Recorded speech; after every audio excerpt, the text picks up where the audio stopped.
Upload करी थी जिसमें मैंने जो पीआरटी का एग्जाम हुआ था 27 मार्च को, थर्ड शिफ्ट में जो मेरा एग्जाम था, मेरा खुद का क्वेश्चन पेपर मैंने सॉल्व करवाया था। तो उसमें मैंने पार्ट बी सॉल्व करवाया था कि आपको दिखाया था कि पार्ट बी में किस तरीके के क्वेश्चंस आते हैं, क्या है। तो जो बच्चे अभी पहली बार पेपर देने वाले हैं तो उन्होंने मेरे से बोला कि दी प्लीज फर्स्ट पार्ट जो ए है वो भी करा दो।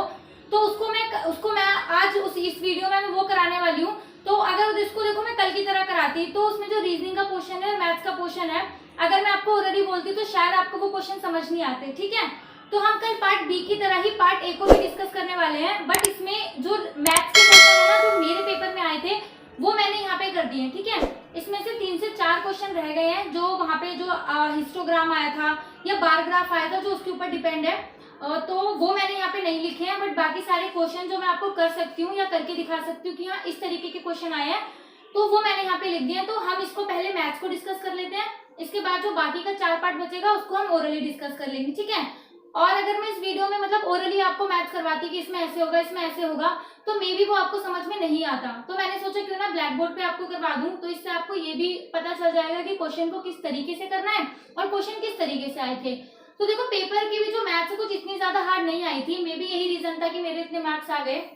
तो उसमें जो मेरा फर्स्ट क्वेश्चन था वो क्या था कि आपको एक घनाभ की यानी एक क्यूबॉइड की लंबाई ऊंचाई चौड़ाई का जो सम है वो 19 दे रखा है। मतलब कि क्यूबॉइड है उसकी लेंथ ब्रेथ और हाइट उन तीनों का सम जो है वो 19 दे रखा है, और उसका जो डायगोनल है विकर्ण 15 दे रखा था, और आपसे टोटल सरफेस एरिया पूछा था।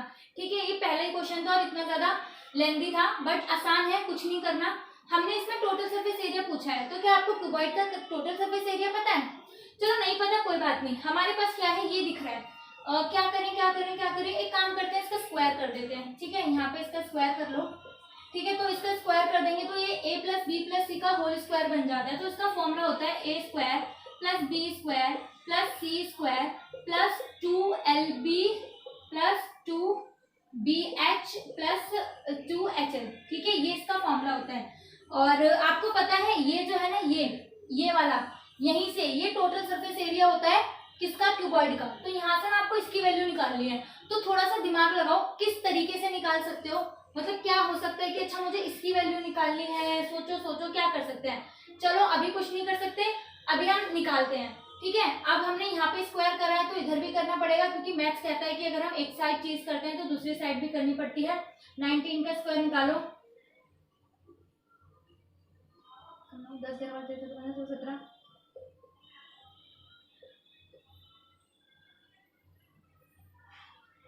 361। मेरे को ना मैथ टेबल्स नहीं याद रहते इस वजह से 361। अब हमने ना इसकी वैल्यू निकालनी है क्योंकि टोटल सरफेस एरिया ये होता है। तो क्या कर सकते हैं, अगर आप यहाँ पे देखो आपको ये डायगोनल दे रखा है। ठीक है, ये डायगोनल कैसे निकाल सकते हो? तो देखो डायगोनल निकालने का एक तरीका और होता है, मतलब L square plus B square plus H square, ये जो बराबर होता है ना, और इसके ऊपर अगर आप रूट कर दोगे तो ना ये आपके डायगोनल की वैल्यू बन जाती है। ये किसी भी घनाभ के डायगोनल की वैल्यू होती है, यानी आपको ये पूरी की पूरी इसकी वैल्यू दे रखी है। ठीक है, यानी डायगोनल की आपको ये वैल्यू दे रखी है। ठीक है, यानी आपको यहाँ पे ये लेकर के आना है, मतलब इसको इसमें चेंज करना है। देखो कैसे करेंगे, हम क्या करने वाले हैं। अगर मैं यहाँ पे क्या करूं, इसके ऊपर अगर कहीं से रूट आ जाए, या फिर मान लो इस क्यूब को हटा के अगर मैं इसका स्क्वायर कर दूं, अगर क्योंकि ये जो रूट होता है उधर जाके स्क्वायर बन जाता है ना, तो अगर मैं यहाँ पे 15 का स्क्वायर कर दूं तो वो कितना हो जाएगा? 225। यानी मेरे पास L square plus B square plus H square की वैल्यू आ गई 225। ठीक है, 225 प्लस में ये है बराबर है 361। ठीक है, अब मेरे को क्या करना है, मुझे इसी की तो वैल्यू निकालनी है, यही तो होता है total surface area of cuboid. तो दो कॉमन ले लो, एल बी जमा में बी एच जमा में एच एल, ये इधर प्लस का उधर जाके किसका हो जाएगा? माइनस का, इसको कर दो माइनस, यही आपका आंसर हो जाएगा। 11 में से 5 गए 6, 5 में से 2 बचे 3, बस खत्म। और 3 में से 2 का 1, तो 136 आपका आंसर।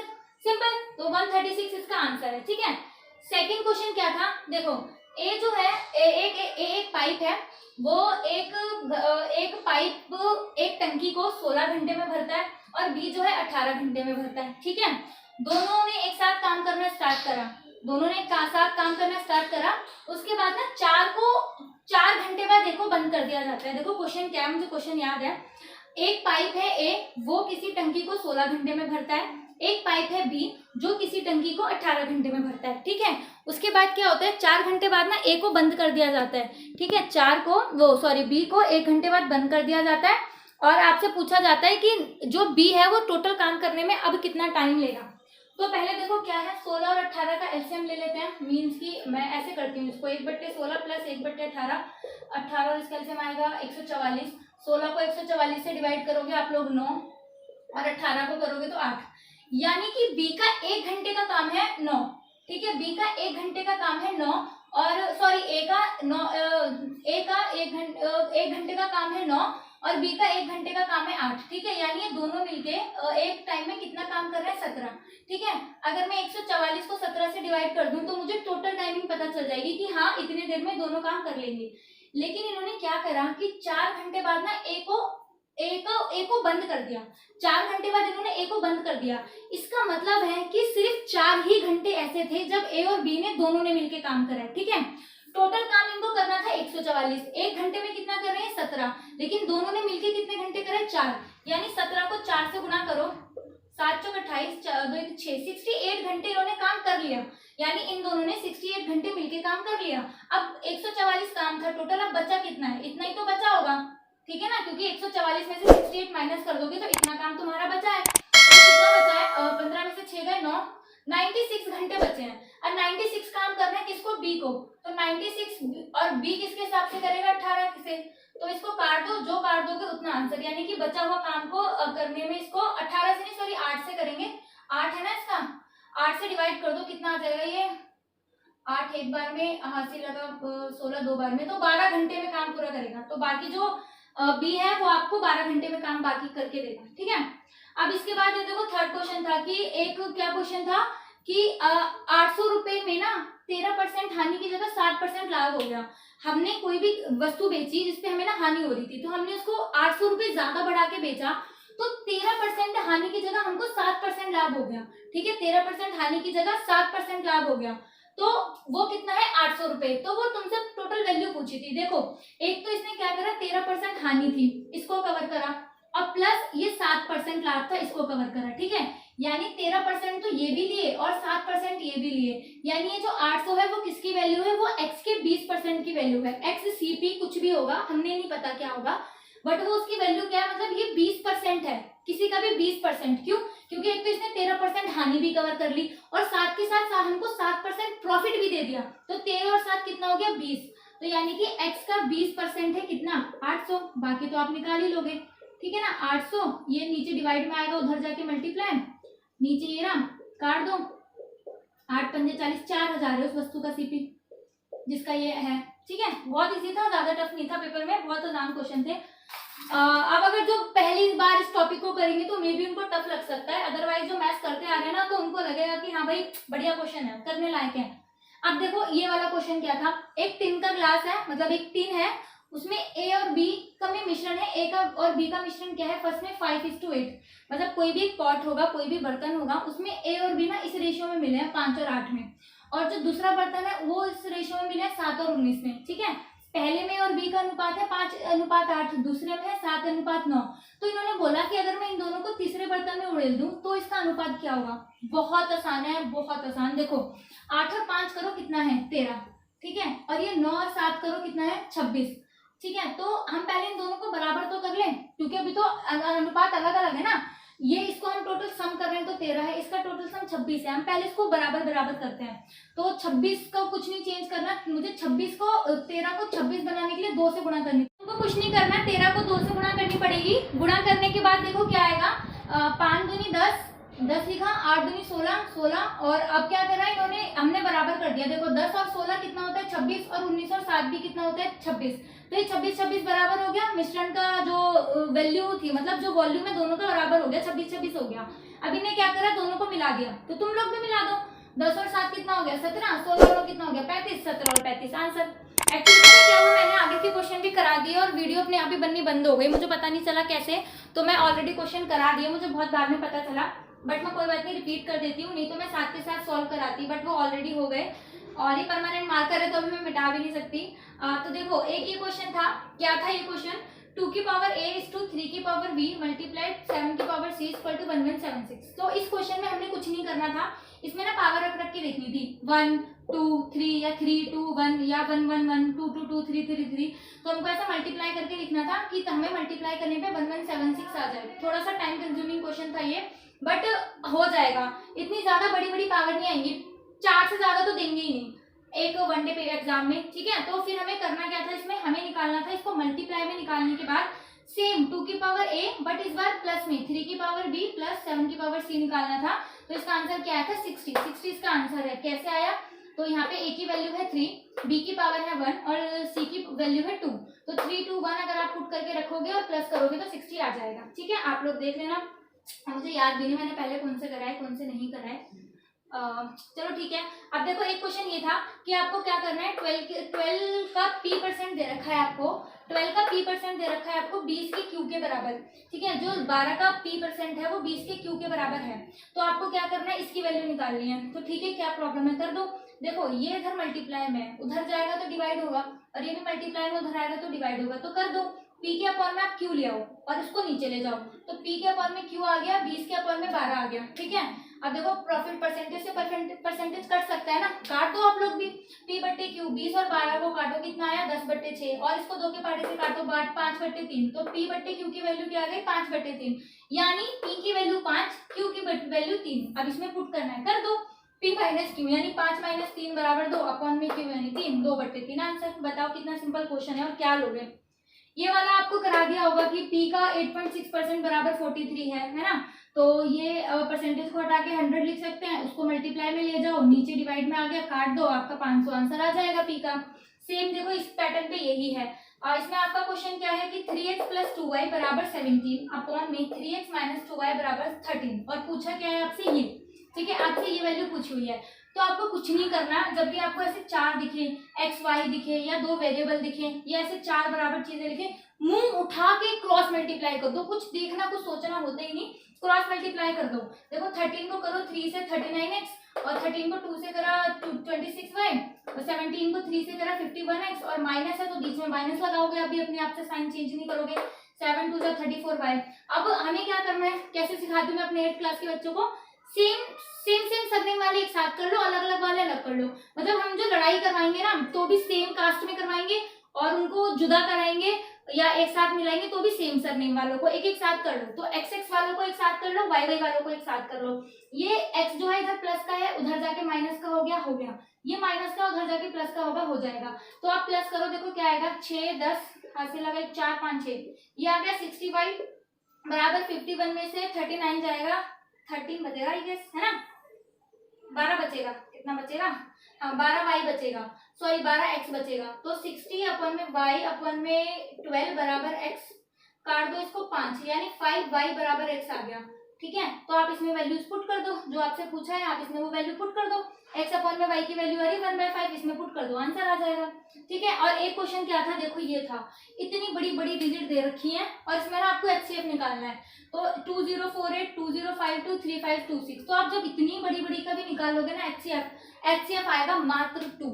मैं भी सोच रही थी भाई इतनी बड़ी है, कहीं 4 तो नहीं है, क्योंकि मैंने देखा कि भगवान करे 4, मैं सोच रही भगवान 4 से डिवाइड, तब एक बार और 2 से डिवाइड कर दो, एक बार 2 से तो आराम से डिवाइड हो गया। अब आपको HCF तो निकालना आता ही होगा ना सबको, तो एक बार 2 से तो डिवाइड हो गया। मैं सोच रही भगवान 2 से और कर दो, कहीं मैं गलत ना हूँ, बट नहीं, एक ना जा नहीं रहा था, एक 3 से जा रहा था, 2 तो 2 से दोबारा जाएंगे बट एक 3 से जा रहा था। तो मैंने कहा छोड़ो रिस्क नहीं लेना, 2 ही लगा के आई थी, तो इसका HCF 2 ही है, ये कंफ्यूज करने के लिए इतना बड़ा दिया था, ठीक है। तो और एक क्वेश्चन और था कि 4 ऑप्शन दिए हुए थे आपको, और उसमें से पूछा था कि इसमें से कौन सा नंबर 7 से डिविजिबल है। 3 थे वो डिविजिबल नहीं थे, और एक डिविजिबल था, 3 नहीं थे एक डिविजिबल था। तो आप डिवाइड करके देख लोगे, इतने तो इंटेलिजेंट हुई, तो वो आपको पता चल जाएगा। थोड़ी ट्रिकी डिजिट्स थी जो कंफ्यूज करने वाली। एक क्वेश्चन था कि टोटल सरफेस एरिया क्यूब दे रखा था 15, सॉरी टोटल सरफेस एरिया हमको निकालना था और क्यूब की साइड दे रखी थी 15, तो total surface area of cube निकालना था। तो टोटल सरफेस एरिया क्यूब क्या होता है 6a²। तो 6a आपको कितने दे रखी है 15 इक्वल टू 15 है ना, a का स्क्वायर, तो ये कितना होता है 225, और इसको 6 से मल्टीप्लाई कर लेना, आपका आंसर आ जाएगा। अगर आपको बोले कर्व सरफेस एरिया निकाल दो क्यूब का, तो आप फॉर्मूले प्लीज याद करके जाना। Total surface area of cube होता है 6a², curve surface area of cube होता है 4a², वॉल्यूम ऑफ क्यूब होता है a क्यूब, ठीक है। Total surface area of cuboid होता है 2 ब्रैकेट में LB जमा में BH जमा में HL। Curve surface area of cuboid होता है 2L जमा B इंटू H, ठीक है। और वॉल्यूम होता है किसका, क्यूबॉइड का, AL into B into H। दोनों आपस में कोरिलेटेड है और इसी ब्लैक बोर्ड पे आपने 20 क्वेश्चन में देख लिया कि दोनों में से 2 क्वेश्चन आ रहे हैं, ठीक है। बाकी आप सबको जो वॉल्यूम के फॉर्मूले ना वो रटे तो होने ही चाहिए। देखो ये तो बेसिक है मैथ्स का। अब इसमें कोई क्या करेगा, फॉर्मूले आपको आना चाहिए। जैसे अभी एकदम से वॉल्यूम ऑफ कोन से क्वेश्चन आ जाता तो 1/3 pi square H. Volume of cylinder क्या होता है, पाई स्क्वायर एच, है ना। बहुत आसान है कि मतलब वॉल्यूम ऑफ सिलेंडर याद कर लिया आपने, पाई स्क्वायर एच, इसके आगे 1/3 लगा दोगे तो ये वॉल्यूम ऑफ क्यूब बन जाता है। तो जब आप इनको कोरिलेट करके करोगे ना तो बहुत इजी हो जाएगा मेंसुरेशन। इतना कोई हलवा बहुत ज्यादा पहाड़ क्वेश्चन नहीं आते इसमें से। जैसे कि आप कुछ भी पूछ ले कि वॉल्यूम क्या होता है स्फीयर का, तो 4/3 पाई आर क्यूब, है ना। तो ये चीजें पता होनी चाहिए। चलो हम अपने क्वेश्चन पे आगे बढ़ते हैं। एक क्वेश्चन क्या था, एक क्वेश्चन ये दे रखा था हमको कि A + B दे रखा है 99 और HCF और LCM दे रखा है ये। अब क्या करा जाए, कैसे निकाले, है ना। थोड़ा सा दिमाग लगाते हैं। मैं उस टाइम पे पता है क्या ट्रिक लगाने लग गई कि 2 संख्याओं का गुणनफल हमेशा HCF और LCM के बराबर होता है ना। मैं उस टाइम पे पहले ये करने लग गई। LCM और HCF की वैल्यू पुट कर दी, बट यहाँ पे मुझे मल्टीप्लाई में नहीं दिया हुआ, प्लस में दे रखा है। तो यहाँ मैं फंस गई। अच्छा मैं क्या करूँ क्या करूँ, तो कोई दिक्कत नहीं है, आप इसका स्क्वायर कर दो। क्या दिक्कत है, कुछ नहीं, हमारे पास स्क्वायर तो है, स्क्वायर जिंदाबाद, स्क्वायर कर दो। तो A + B का होल स्क्वायर क्या होता है, A² + B² + 2AB, ठीक है। बराबर अगर आप 99 का स्क्वायर करोगे क्या आएगा। आई होप आपको ये इनका स्क्वायर करना ऐसे पता हो, है ना। ये A - B का होल स्क्वायर बन गया। हम इसको ऐसे लिख सकते हैं ना, 99 को 100 - 1, है ना। फिर अगर आप इसको खोल के लिखना चाहो तो 100 - 1, अगर अब आपको करना हो तो ये कितना आ जाएगा, 1 2 3 4, और ये इसको मल्टीप्लाई करने पे आया वो 100 आया, फिर ये भी माइनस का 100 आया, और वो माइनस का 1 कम 1 आया। अगर आप अब में से 200 माइनस माइनस प्लस, अब इसमें से आप 201 घटा दो तो वो आपका वैल्यू आ जाएगा। अदरवाइज आप डायरेक्ट ऐसे मल्टीप्लाई करके भी लिख सकते हो तो भी आपका आंसर सेम ही आएगा, कहीं कोई प्रॉब्लम नहीं आएगी, ठीक है। अगर हमें स्क्वायर करना है तो, ठीक है। इसके बाद आपको क्या करोगे, यहाँ से वैल्यू मिल जाएगी A² + B² + 2AB की, ठीक है। तो आपको A और B मतलब HCF और LCM दे रखा है, तो यहाँ से ना आपको इसकी वैल्यू मिल जाएगी। कैसे, क्योंकि इन दोनों जो मैंने ऊपर लिखा, इन दोनों संख्याओं का गुणनफल, इन दोनों संख्या HCF और LCM का गुणनफल इन दोनों के बराबर होता है, ठीक है। तो आप इसको इसमें पुट करोगे, ठीक है। उसके बाद इसमें 2 से इसकी मल्टीप्लाई करोगे और उधर जाकर के करोगे माइनस, तो यहाँ से आपको किसकी वैल्यू मिलेगी, A² + B² की, ठीक है। इस तरीके से आपको A² + B² की वैल्यू मिलेगी, लेकिन आपको निकालनी ये है, ठीक है। आपको निकालनी ये है।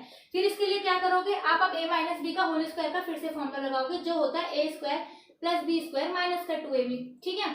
ये किसका है, A - B का होल स्क्वायर का, जो कि हमें निकालना है।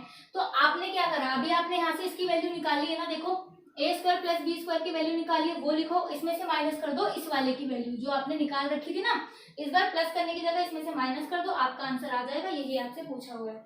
यहाँ पे जगह नहीं है, नहीं तो मैं करके दिखा देती, बट प्लीज आप कर लेना, ठीक है। एक इंपॉर्टेंट क्वेश्चन ये था, देखो थोड़े से लेंथी क्वेश्चन थे, थोड़ा तो था जिनमें काम करना पड़े, बिल्कुल ही ऐसे क्वेश्चन नहीं दिए हुए थे। तो क्या था, देखो करते हैं, क्वेश्चन मुझे याद है। क्वेश्चन क्या था कि एक गाड़ी जा रही है, एक रेलगाड़ी चल रही है, तो एक आदमी ना 4 किलोमीटर की स्पीड से जा रहा है और एक आदमी 6 किलोमीटर की स्पीड से जा रहा है, और ट्रेन आती है दनदनाती हुई, दोनों को पार कर जाती है। इसको कर जाती है 12 सेकंड में पार, इसको कर जाती है 6 सेकंड में पार। तो आपको क्या निकालनी है, ट्रेन की लंबाई निकालनी है कि ट्रेन की लेंथ क्या है। आपको बेसिकली लेंथ निकालनी है कि ट्रेन कितनी लंबी है या ट्रेन में कितनी दूरी चली है, क्योंकि इनकी आदमियों की या पेड़ की तो दूरी 0 मानी जाती है। तो ट्रेन की लंबाई निकालनी है कि क्या है। देखो चाल क्या होती है उसकी, अगर तुम दूरी निकालो, दूरी क्या होती है उसकी, चाल इस टू समय, ठीक है। तो हमारे पास चाल भी है, हमारे पास समय भी है, तो हम दूरी निकाल देते हैं। तो देखो अब जितनी दूरी इसमें चली होगी उतनी ही दूरी तो इसमें चली होगी, क्योंकि ट्रेन की लंबाई थोड़ी ना बदल जाएगी। इसके लिए भी इतना चली, इसके लिए भी इतना चली। अभी 4 से चल रहा है तो इसको 12 सेकंड लगे, ये 6 से चल रहा है तो 5 सेकंड 15 सेकंड लगे। और आपको जो लेंथ निकालनी है ना वो मीटर में निकालनी है। तो अब देखो जितनी दूरी इसने चली, इसमें दूरी उसने चली। आपको ये बात बहुत अच्छे से पता होगी कि जब ट्रेन ऐसे जा रही है और आदमी भी ऐसे जा रहे हैं तो इनकी जो स्पीड है वो माइनस हो जाती है, एक ही डायरेक्शन में स्पीड माइनस हो जाती है। तो भाई मुझे ट्रेन की स्पीड तो पता नहीं है कितनी है ना, तो मैं x ले लेती हूँ। तो x हो गई ट्रेन की स्पीड, मैंने इसमें से 4 माइनस कर दी, किसकी, आदमी की। और अब ये, ठीक है, ये बराबर किसके है, ये है x - 6, क्योंकि जितनी दूरी इसने यहाँ पे चली और ये रहा। दूरी का फॉर्मूला क्या है, 4:2 समय। चाल तो मैंने बना दी, इसकी भी x में से माइनस कर दी, इसकी भी 6 में से माइनस कर दी। समय क्या है, समय दे तो रखा है आपको 12 सेकंड, यहाँ पे भी आपको दे रखा है 15 सेकंड। और आप यहाँ से डिस्टेंस, यहाँ से x की वैल्यू आ जाएगी, मतलब कि ट्रेन की चाल आ जाएगी। चाहो तो आप ऐसे निकाल लो, या तो चाहे उसको मीटर पर सेकंड में चेंज कर लो, वो हम बाद में कर लेंगे, अभी निकाल लेते हैं। 3 के पहाड़े से गया 4 बार में, और ये गया कितने में, 5 बार में, सॉरी। और ये मल्टीप्लाई कर लो, 4x 4 चौक 16, 5x माइनस का 6 पंजे 30, ये उधर आके माइनस, ये प्लस, 14 बराबर आ गई x की वैल्यू। यानी जो ट्रेन की जो चाल है, ट्रेन की चाल है 14 किलोमीटर पर आवर। तो आपने यहीं पे नहीं रुकना, आपने और करना है, आपको लेंथ निकालनी है। तो लेंथ तो आपको इस फॉर्मूले में रखने से मिलेगी। तो 14 माइनस 4 इक्वल टू में 12, ठीक है। तो 10 में से 4 गए 10 इक्वल टू 12, बट ये आपकी निकलेगी किलोमीटर पर आवर में, क्योंकि आपकी किलोमीटर पर आवर के हिसाब से दे रखी है। तो कोई बात नहीं, इसको मीटर पर सेकंड में चेंज कर लेते हैं, कर लो। मीटर पर सेकंड में चेंज करने के लिए 5:18 से करते हैं मल्टीप्लाई, कर दो। और ये 2 बार में, ये 3 बार में चला गया, 5 दूनी 10, 10 का 100, 100/3 मीटर ट्रेन की लंबाई है। बस ये इसका आंसर था। आई होप आपको ये मैथ्स के क्वेश्चन समझ आए होंगे। तो चलिए मैथ्स के बाद हम पहला पार्ट डिस्कस करते हैं, जो कि था रीजनिंग। रीजनिंग को डिस्कस करते हैं, इसमें अब पूरा पेपर कर लेंगे, अभी बहुत जल्दी हो जाएगा। देखो फर्स्ट क्वेश्चन क्या था, उस विकल्प का चयन करें, मतलब जो पहले से दूसरा रिलेटेड है, दूसरा चौथे से, तीसरा चौथे से, ठीक है। तो चलो मैं थोड़ा सा टाइम देती हूँ, इसको करो, क्या कर पा रहे हो। पता है ये ना मेरे पेपर का पहला ही क्वेश्चन था, और इसमें मेरा इतना ज़्यादा दिमाग खर्च हुआ, मेरा तो दिमाग ख़राब हो रहा था कि भाई पहला क्वेश्चन है, मैं तो छोड़ूंगी नहीं, मुझे करना है।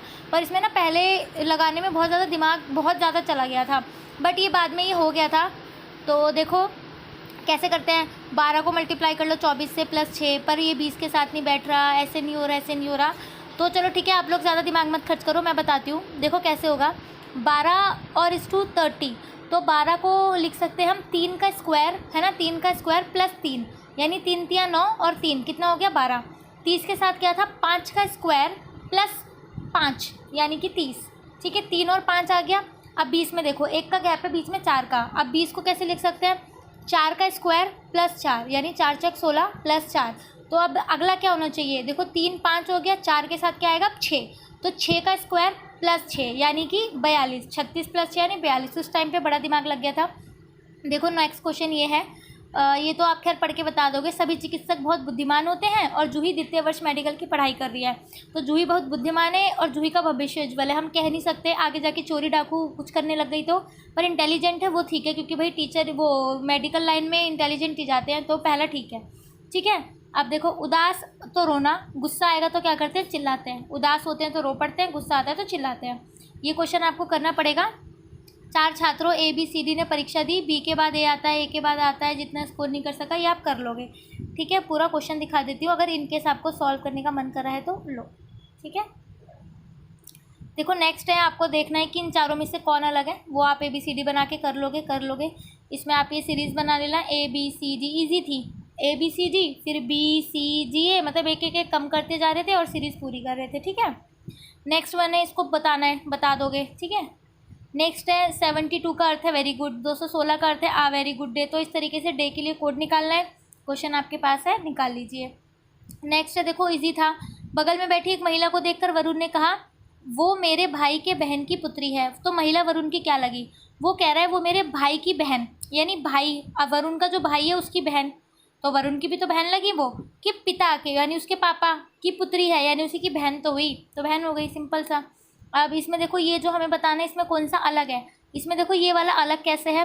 पहले तो देखो इसमें क्या है, 1 2 3 4 5 6 हैं, और इसके अंदर 6 ही डॉट है, ठीक है। 1 2 3 4 5 6, 3 4 5 6 डॉट है। अभी देखो 4 है, 4 डॉट है, ये है, ये भी डॉट है। तो ये वाली छवि अलग क्यों है, देखो क्योंकि ये इसमें जो डॉट है ना बीच में दिए हुए हैं, और इस वाली में ना देखो कोने पे दिए हुए हैं, तो इस वजह से ये वाली अलग है, ठीक है।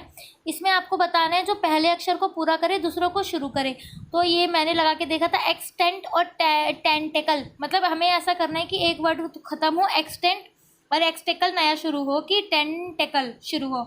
अब मैंने लगाया था एक्सपर्ट तो बन रहा था, बस पटेकल कुछ नहीं होता, एक्स हैंस कुछ नहीं बन रहा था, तो ये वाला ही लग रहा था सी, तो वही लगाया था।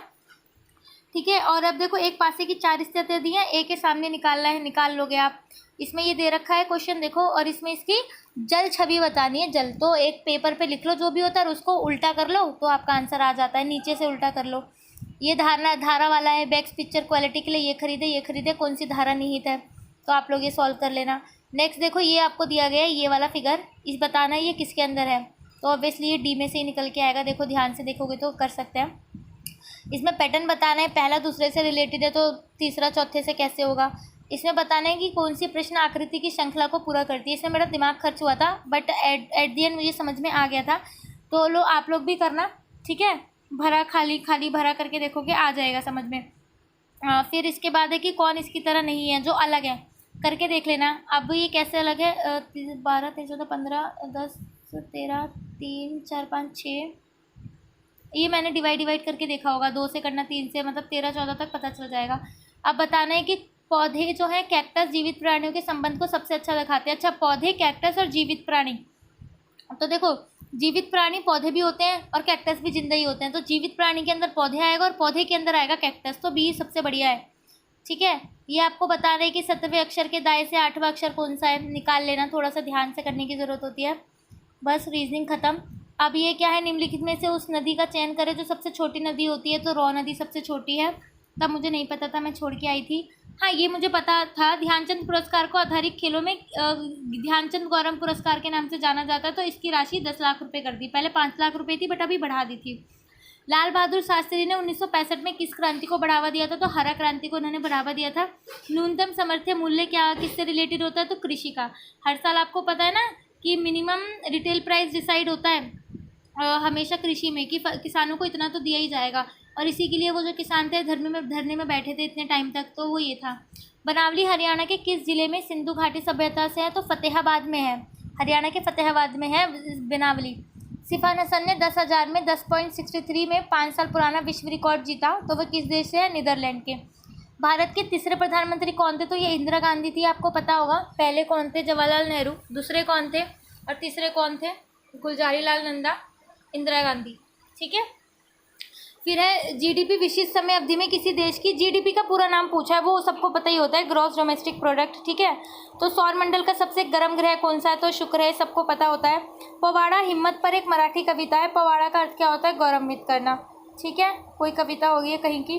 डैश में काक्स बाजार में दुनिया का सबसे लंबा प्राकृतिक समुद्र तट है, तो बांग्लादेश में है, हमें नहीं पता।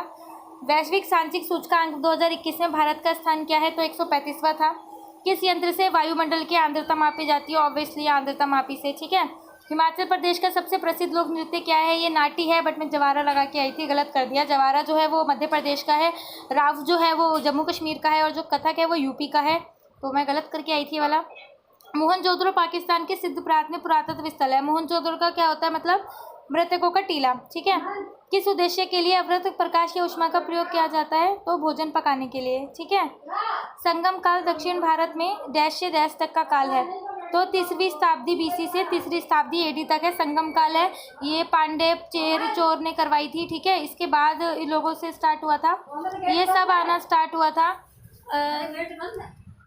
तो नेक्स्ट क्वेश्चन है कि संगम काल दक्षिण भारत में कहाँ से कब तक का काल है, तो ये 3वीं शताब्दी बीसी से 3वीं शताब्दी एडी तक का काल है। ये चोर चेर पांडे जो थे ना उस टाइम पे, तो मेन इनका पांड्यों का योगदान था, इन्होंने पूरा संगम काल करवाया था। तो ये संगम काल क्या था कि बहुत सारे चोर चेर पांडवों के उस टाइम पे जो विद्यमान लोग थे सारे इकट्ठे रह के बैठते थे, गीत गाते थे, कीर्तन करते थे, किताबें लिखते थे, अच्छी अच्छी बातें उस बारे में बताते थे। तो ये क्वेश्चन था, जब मीठे सोडे को पानी के साथ गर्म किया जाता है तो कौन सी गैस निकलती है, कार्बन डाइऑक्साइड, ठीक है। हाल में ही रक्षा अनुसंधान मतलब डीआरडीओ ने किसकी रॉकेट प्रणाली विकसित की है, तो वो पिनाक नाम दिया है उसको, ठीक है। 2021 में किस शहर ने smart water metering water ATM के लिए स्मार्ट सिटी पुरस्कार जीता है, तो देहरादून ने। ये मैथ्स जो है मैंने आपको करा दी है, बस ये जो क्वेश्चन है ना ये ग्राफ वाले ये मैं वहाँ पे कैसे कराती वो नहीं कराए हैं, तो हम इसको स्किप करते हैं। बाकी क्वेश्चन देख लो आप, वही है सेम, ठीक है। अब नेक्स्ट है इंग्लिश, क्या है, someone who is not adequate enough to compete और पार्टिसिपेट, तो इसका मतलब क्या होगा कि जो है इनफ नहीं है पार्टिसिपेट करने के लिए, तो कांट कट द मस्टर्ड, कि जो मस्टर्ड नहीं काट सकता है ना, इसका मतलब वो है। हैरिक्यूलिन टास्क का मतलब क्या होता है, टेडियस जॉब, मतलब बहुत बढ़िया काम करा तुमने, एकदम जहर, तो वो इसका मीनिंग होता है।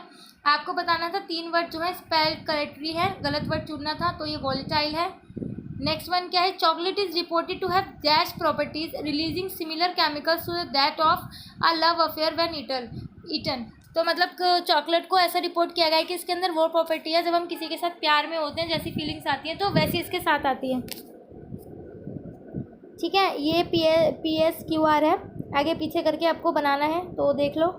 ठीक है, नेक्स्ट क्या है, आपको ये दिया हुआ है, इसमें बोला हुआ है आपको ना वर्ड्स रिप्लेस करने की, मतलब कौन सा वर्ड ठीक लग रहा है या क्या किस फॉर्म में होना चाहिए, या आपको इसकी हेल्पिंग वर्ब चेंज करनी है या वर्ब की फॉर्म चेंज करनी है, वो आपके ऊपर है। ठीक है, 4 वर्ड जो है आपको दे रखे हैं, इसमें से एक वर्ड जो है 3 वर्ड गलत है, सही वर्ड आपको चुनना है क्रेमेटोरियम, तो 4-1 जो है वो ठीक है। नेक्स्ट क्या है, Einstein was one of the world's greatest thinker, तो क्या आएगा, Einstein was one of the world's greatest thinkers, बहुत सारे थिंकर्स में से एक था ना, ग्रेटेस्ट थिंकर में से एक था तो थिंकर्स आएगा। ठीक है, हॉर्टिकल्चर का मीनिंग बताना है, कल्टीवेशन ओवेसली कृषि कह रही हूँ, कृषि। ठीक है, कृषि कल्चर जो होता है कृषि वाले से वो रिलेटेड है। I shall try dash my thoughts into something readable as soon as I think of something colossus, ये PQRS है, एक धोनी वाला भी था शायद इसी में ये है, मैं छोड़ के आई थी वो, तो एक ये PQRS है। देखो पूरा क्वेश्चन दिखा देती हूँ, आपको बनाना है फिर, ये देखो। ठीक है, for John and I it's has worked best to read chapters book, for John and I. ठीक है, आपको ये क्या है, इसमें ना आपको ये पूरा सेंटेंस दिया हुआ है तो इसमें से एरर निकाल के बताना है कि क्या गलती है। For John and I it's has work to read and chapter book, तो फॉर जॉन एंड आई नहीं होगा, for John and me, John and मेरे लिए, तो इसमें ये गलत है। ठीक है, a herd or flock of animals being driven in a body, तो ये ड्रॉग होता है, ड्रॉग जो एनिमल्स का पानी में जो ऐसे चलते हैं ना पानी के ऊपर, वो ड्रॉग होते हैं, herd or flock of animals. Next है the person to who this letter was address died 3 years ago, तो देखो the person to who this, who के साथ this, the person to who this, देखो टू भी आ रहा है हु भी आ रहा है, एक साथ नहीं आ सकते, द पर्सन वूम आएगा या तो द पर्सन टू वूम या the person to this letter was address, तो फर्स्ट में गलती है। ठीक है, लूनेटिक का मीनिंग बताना है, एंटोनियम्स सेन। फिर ये पैसेज है, पैसेज करना है, लो एक बार अच्छे से पैसेज दिखा देती हूँ।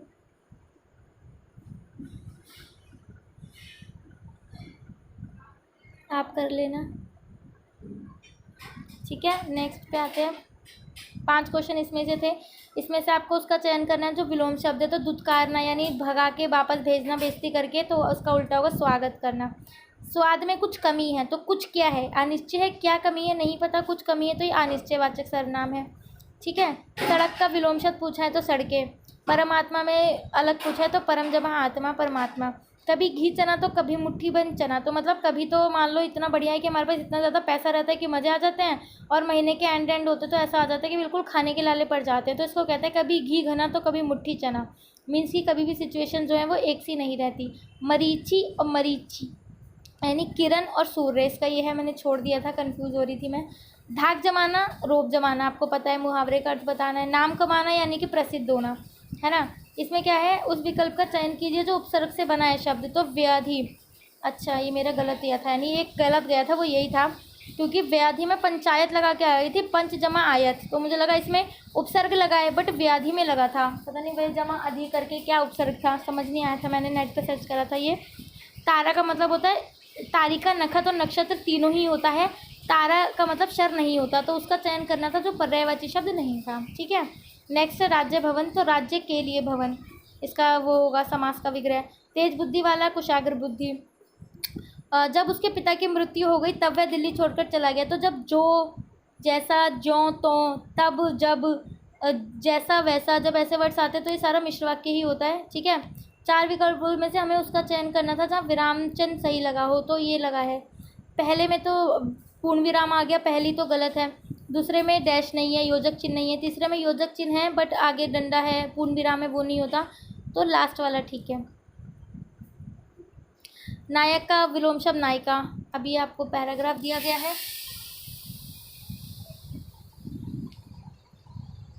ये करना है, ये पैराग्राफ है, देख लो आप लोग, और ये इसके आंसर्स है। ठीक है, आई होप आपको, अब ये तो कल हमने कर लिया था डिस्कस, अब आपको ये पार्ट 1 में समझ में आ गया होगा कि किस